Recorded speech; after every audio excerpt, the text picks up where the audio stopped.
I was a fan of Sons of Anarchy. Wait, not that big a fan because I would have watched the spin-off Mayans, but yeah, I liked that show. It had a dark vibe to it and a Hamlet-like feel as well. I think the Kurt Sutter, he would have been inspired by the Hells Angels, the biker gang and the Shakespearean tragedy, and then created a show just based on all of that. I believe that in one of his interviews, he said that he can't help it, he's just a dark person. And sometimes I wonder if those notes apply to me because what I write about is addiction. I write about romance, and I do wander alleys of dark, twisted shit. But yeah, nobody can really be certain about many things these days.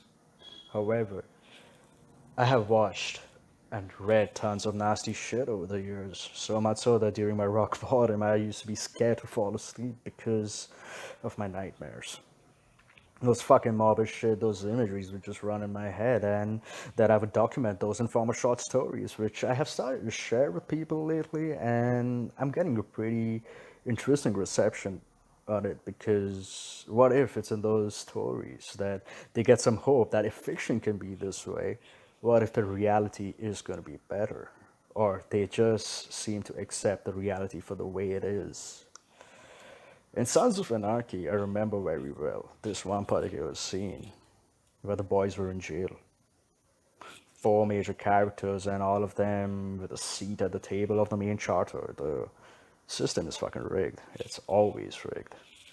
And there's this one villainous figure who gets these guys stuck in jail.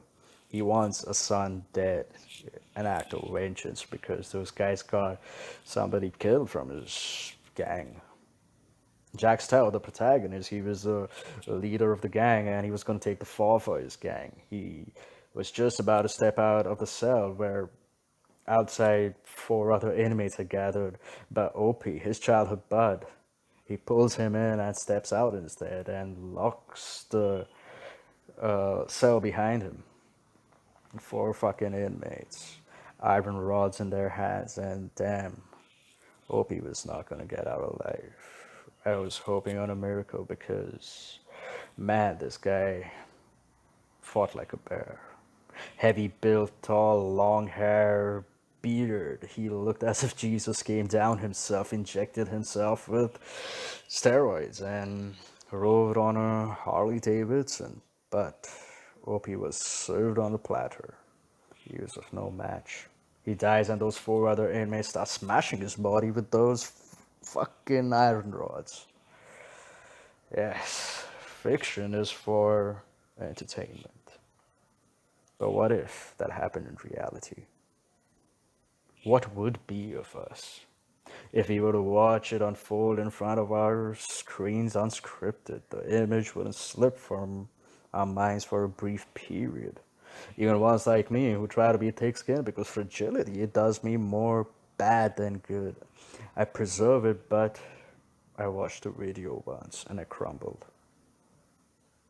Just the once. I couldn't watch it again because in that moment the face of that man was plastered in my eyes. It just couldn't let it fade. Blood dripping from the right side of his temple. In pain, he's crying, begging for mercy before he falls down on the ground, and then he's being lynched with a stick. But who should I feel most sorry for? Sometimes I think that the ones being perished are the ones who are being liberated from this hell that they've made. And by they, I mean everybody else. Isn't it all but a matter of time before it catches up? And I think that this is going to be the first time when I say that I'm fucking scared. I'm so fucking scared that I have started watching disturbing movies because in that fiction, I get hope. Just a little hope for humanity to prevail. Maybe I'm just being wishful in my thinking. However, yeah, associating that scene to reality